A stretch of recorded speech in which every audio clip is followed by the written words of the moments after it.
C'est la couleur uniforme dans le ciel, le blanc. Ils ont regretté pourquoi ils ont joué avec la première fois qu'ils ont raté l'enlèvement. Cette fois-ci, frère, tellement ils recherchaient la pureté de leurs robes, ils ont lavé jusqu'à c'est la cas devenu blanc, parce qu'après le blanc, il n'y a pas autre couleur. Lisons cela. La couleur du ciel, le blanc. Apocalypse 4, verset 4, Acte 1, 10, Apocalypse 2, verset 1, verset 11. Vas-y, frère. Apocalypse 4, le verset 4. Oui, autour du trône. Je vis 24 trônes. Oui. Et sur ces trônes, 24 vieillards assis. Revêtus de vêtements blancs. Les 24 vieillards autour du trône sont en blanc. Celui qui est assis sur le trône c'est un trône blanc. Tout est blanc, le blanc c'est le ciel. Le blanc c'est le permis d'entrer, la licence pour le ciel. Après la mer. Laver la robe et les blanchir. C'est-à-dire, pour tendre la couleur du ciel. Il n'y a pas de place pour la saleté. Il n'y a pas de tournant pour la saleté. Nous, on est sauvés, on est prédestinés. Si les filles n'ont pas prouvé, ça va rien changer, tout ça. Un enfant de Dieu, il ne sait même pas à laver sa robe, il cherche à blanchir même. Il ne sait même pas excuser, tolérer, justifier, expliquer. Il ne veut même pas retourner dedans même. Alléluia. Après, chapitre 20, verset 11. Puis je vis un grand trône blanc. Apocalypse 20, verset 11.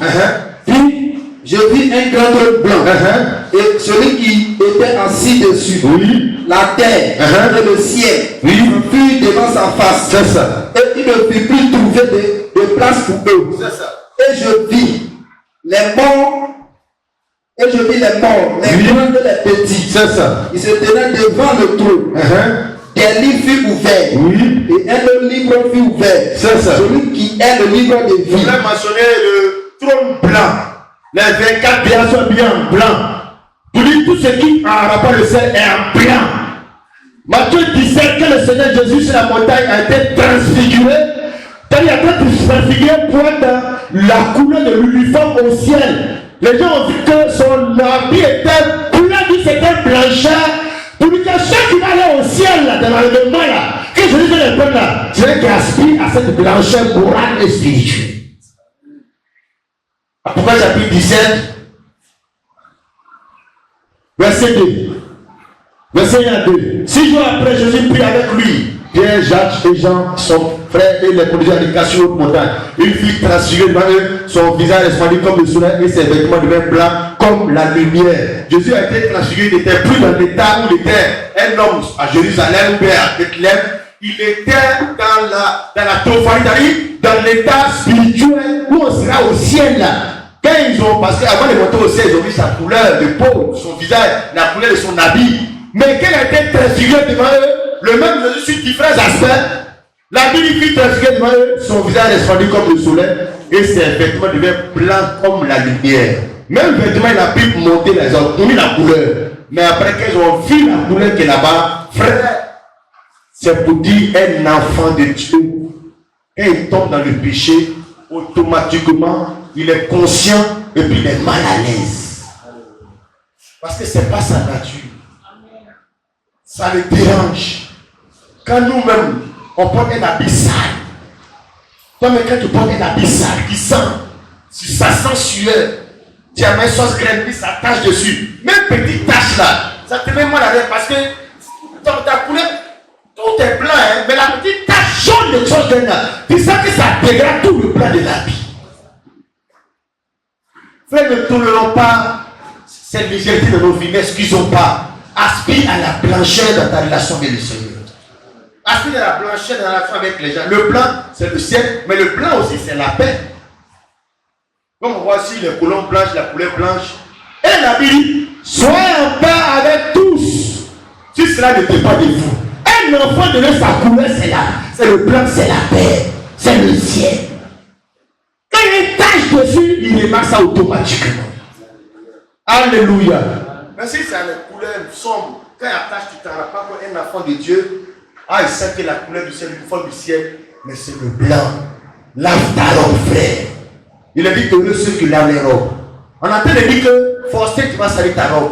Mais c'est les gens qui sont conscients que leur robe est sale, ou même qu'on une remarque, que ce soit des satans, d'un frère, du prédicateur, du Saint-Esprit te convainc, tu fais comme le souverain sacrificateur Josué, ne discute pas, reconnais et laisse Dieu produire le changement de vêtements pour te rendre meilleur.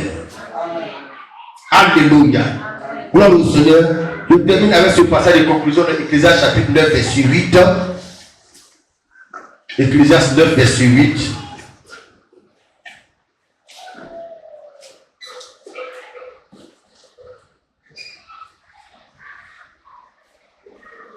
Ecclésiaste 9, verset 8 dit ceci.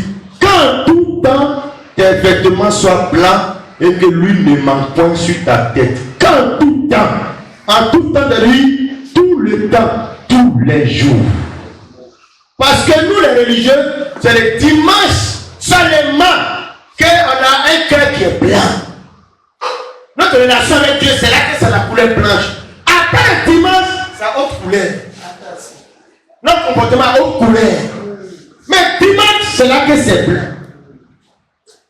La Bible dit à Ecclésiaste, pour l'amour de Salomon, le sage, quand tout temps, tous les jours, quand le pasteur n'est pas là, les frères ne sont pas là, en ce temps tu es seul, que tes vêtements soient blancs.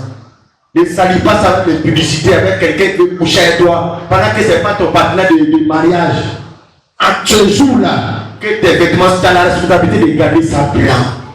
Tu vas laisser un père qui va en faire venir salir ton vêtement blanc là pour rien. Lui, il n'a pas de relation avec Dieu. Quand il vit dans le péché, il ne se culpabilise pas y aller. Mais toi, tu vas en souffrir. Quand tout le temps, tes vêtements soient blancs. Quand tout le temps, tu mets la tête à peau. Si on voulait donner tes vêtements blancs, il y a une attaque dessus, la santé dessus. Il ne faut pas laisser perdurer. Voilà que la Bible dit que le tout mettant en commun le péché, point que le péché, tout ça, ça salit les vêtements. Nous aimons avoir nos amis oppressifs.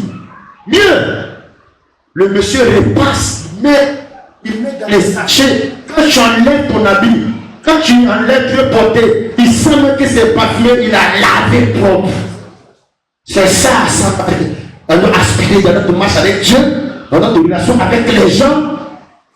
Quand tout le temps tes vêtements soient blancs. Pourquoi? Parce que Jésus viendra un jour où tu connais lui le jour d'hiver. Garde tes vêtements blancs. Lave tout le temps ta robe. Lave ta relation avec les gens. Lave ton adoration. Ton service de Dieu. Rends-le propre. Si tu as remarqué qu'il y a quelque chose qui est sale, il faut laver ça. Il faut mettre ça devant le sang du Seigneur Jésus par la repentance. Quand on dit, ils ont vécu à cause du sang de l'agneau, ou bien les gens de la grande, ils ont lavé leurs robes, ils ont plongé dans le sang de l'agneau. Ce n'est pas parce que le sang de Jésus est dans le robinet qu'ils ont ouvert, qui coule tout le temps. On veut parler de la repentance. Ils sont appelés laver dans le sang de l'agneau. Mais ce sont les pratiquement les seigneurs qui a dit à Jézabel, la femme d'Isabelle, je lui ai donné du temps afin qu'elle se repentit. Quand le Seigneur te donne le temps de te repentir, quand tu te repens, c'est comme si tu as lavé ta langue dans le sang de l'agneau. C'est une expression qui explique la repentance. Alléluia. Oui, frère, la condition pour avoir droit à l'âme de vie, ce qu'on vient de dire dans Apocalypse chapitre 22, c'est pas parler en langue, c'est pas prophétiser.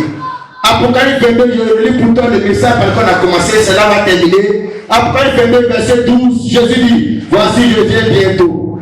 Et ma rétribution est avec moi. Pour nous, à chacun selon ce qu'il a sur le nom, je viens bientôt et les récompenses sont avec moi. Je vais récompenser chacun, il dit, pour nous, à chacun selon ce qu'est son œuvre. Je suis l'enfant, le méga, le premier, le dernier, le commencement et la fin. Qui lave les robes afin d'avoir droit à la vie. Donc, avoir tout à la vie, la condition c'est avoir la robe lavée. L'âme de vie, mais c'est l'enlèvement, c'est les noces de l'agneau. Tu n'as pas dit dans la parole de Matthieu 22 là que ceux qui étaient invités aux noces, quand ils sont venus, le roi de Matthieu, il y en a un qui n'avait pas porté des vêtements de noces. Donc il y a la condition pour avoir droit à avoir accès à la chose. Il y a des soirées même qu'on a donné à Côte d'Ivoire, à l'hôtel d'Ivoire. On dit tenue de soirée exigée. Tu viens débattre, tu ne le pas.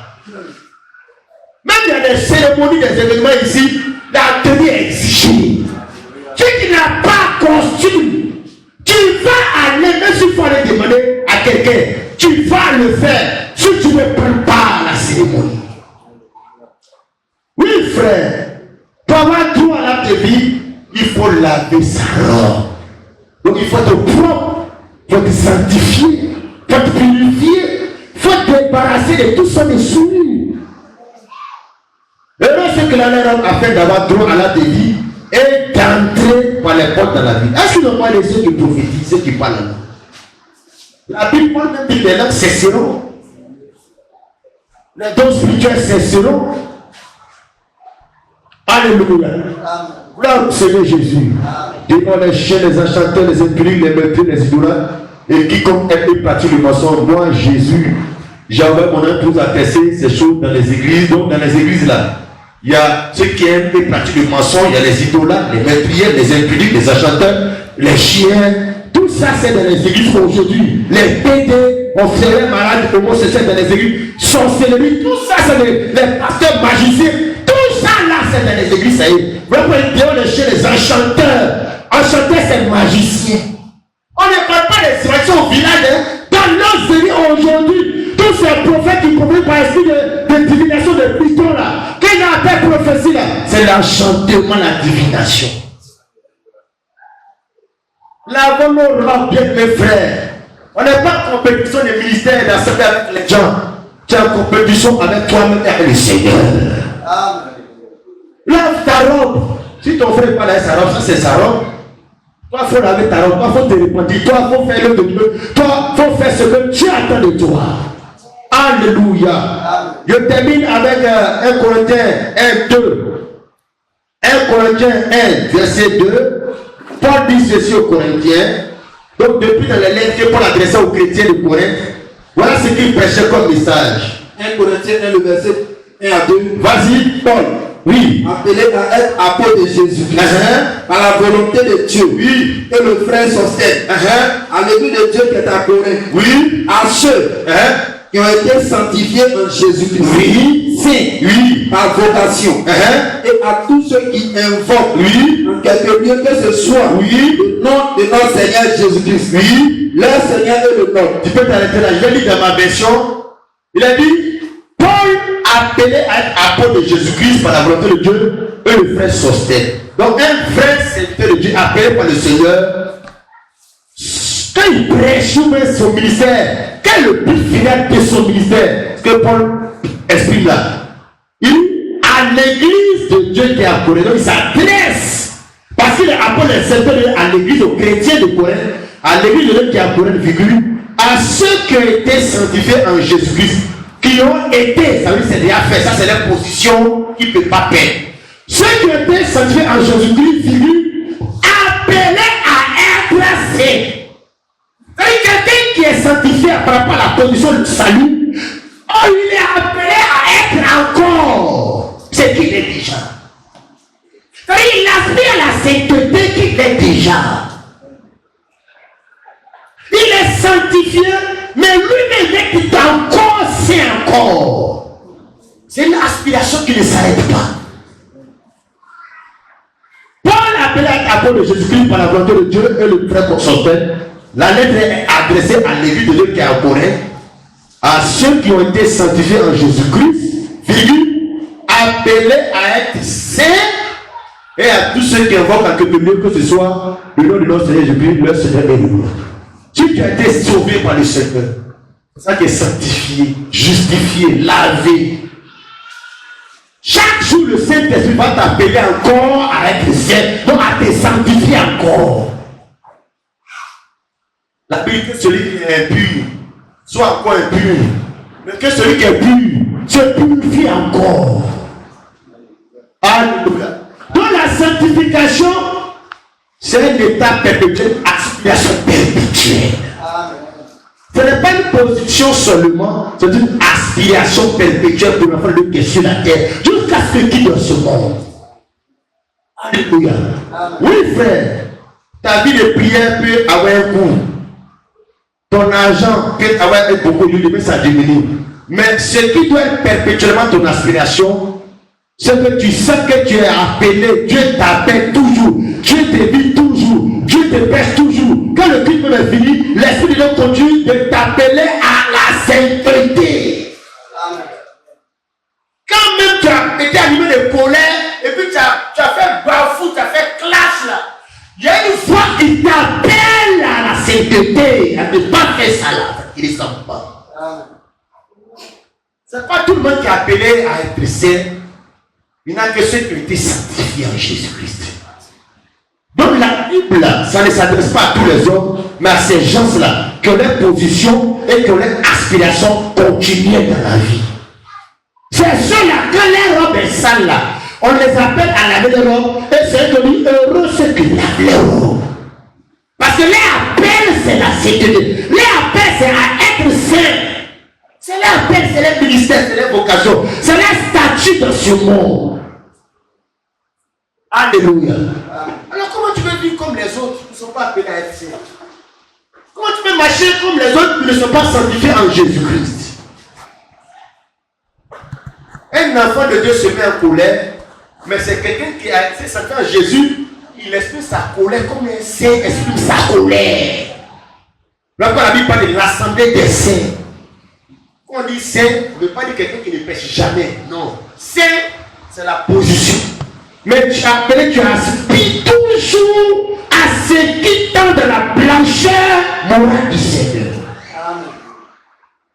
Alléluia. Amen. On est l'assemblée des saints. Nous, ils se disent, mais qui est saint? Vous voulez parler de vous-même, là c'est vous êtes saint. Quand il te dit ça, il dit, oui, je suis saint. La Bible dit, je suis saint. Oui, je suis saint. Parce que pour lui, quand on dit saint, on ne fait pas d'erreur. Un enfant de Dieu, il est saint. Comme il est saint par rapport à la position sanctifiée en Jésus. Quand sa robe est sale, nette, il sent ça. Et puis il cherche à laver. C'est ce qui montre qu'il est un saint.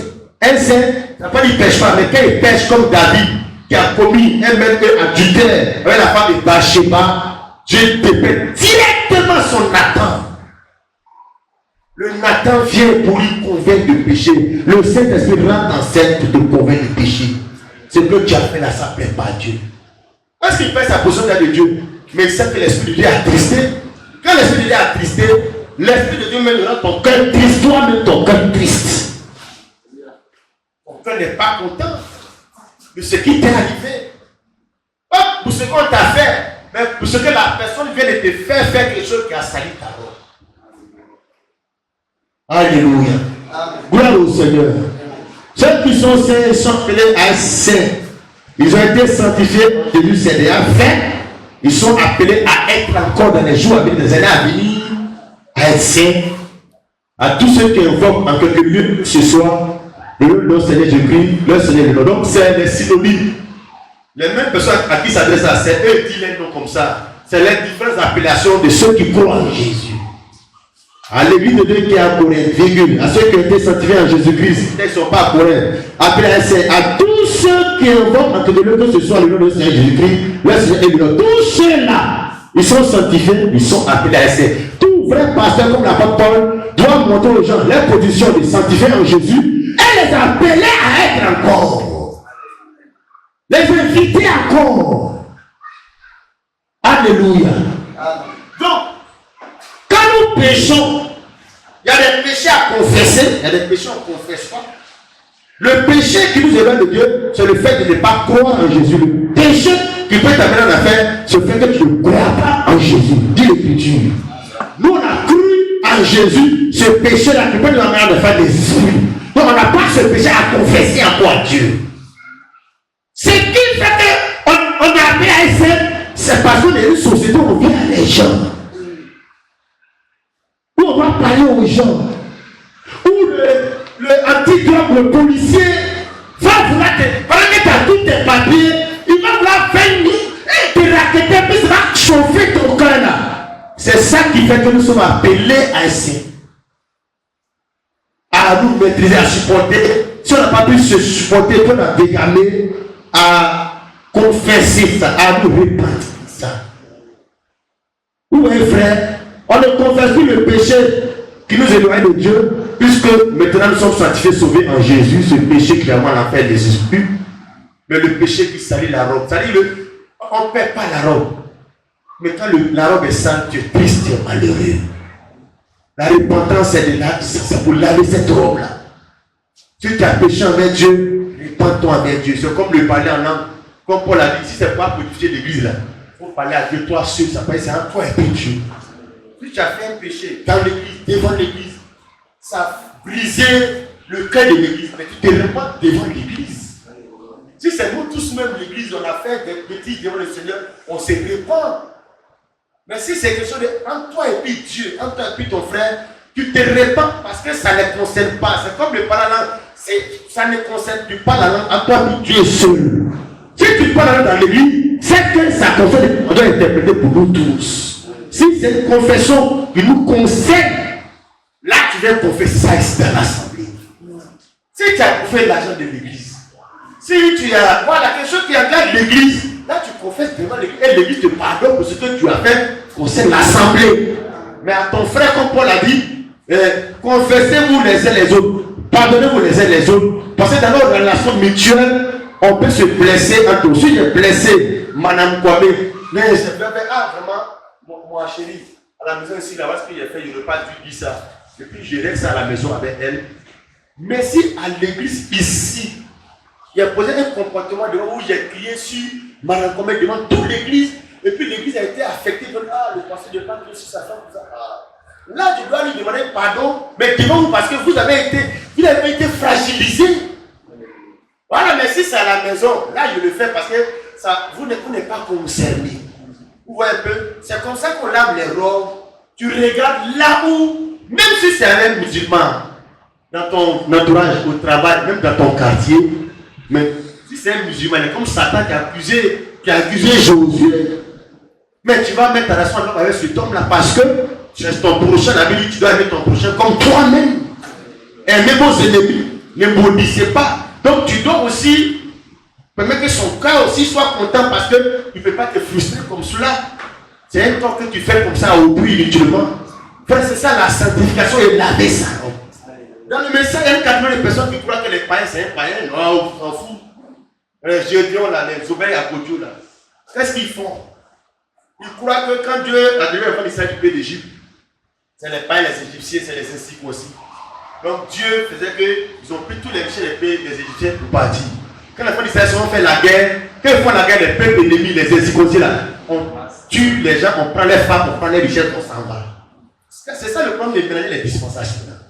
Donc pour eux, on peut prendre les femmes des païens, on peut voler les païens, on peut.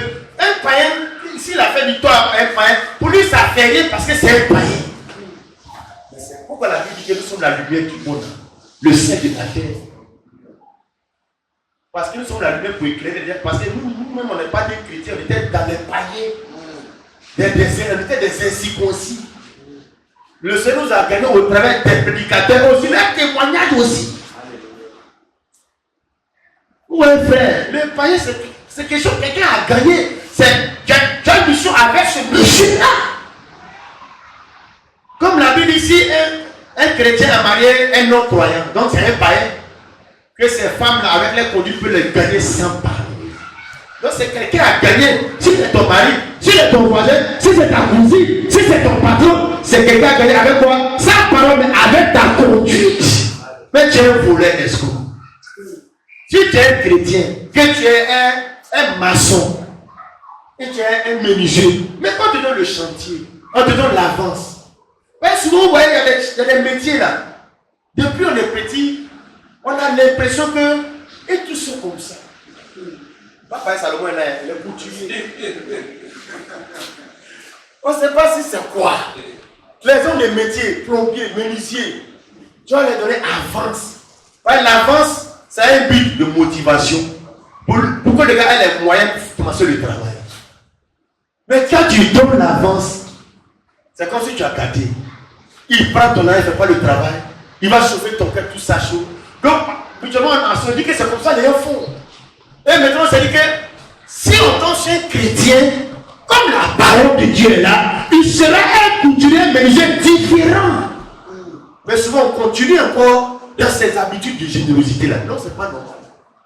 Un chrétien, il est né de nouveau. C'est-à-dire, parmi tous les continuants vers les hommes de métier, lui, il est un homme qui est spirituel. Pourquoi? Il n'a pas peur du client. Il a peur de Dieu. Amen. Il va respecter dans vous, pas pour du client, mais à cause de Dieu, parce qu'il a donné sa parole, un engagement devant Dieu. Donc, ce qui fait que tu fais les choses, c'est Dieu. Ce qui fait que tu ne peux pas tromper ta femme, c'est Dieu. Ce qui fait que tu ne peux pas, quand on veut faire affaire avec un chrétien, on doit à l'aise, tu te dis, il peut me doubler. Mais à cause de Dieu, on va perdre. Mais souvent même, tu as menti. Souvent même, le païen, il science même. Parce qu'il s'est dit que tu peux aller au commissariat. Le chrétien te dit que tu ne vas pas l'envoyer quelque part. Où est frère?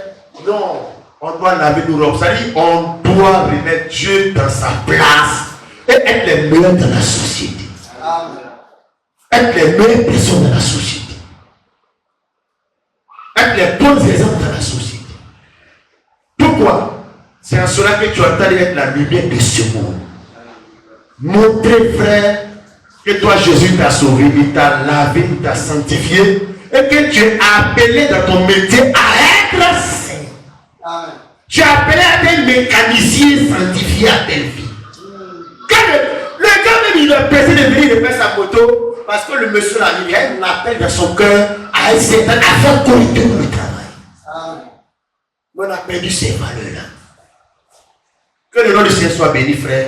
Lavons nos robes. Jésus dit, il revient bientôt. Il envoie son nom dans les églises pour attester ces choses-là. Pour que nous puissions prendre conscience, frère. Ne restons pas dans ça. Josué, sa prière était sale.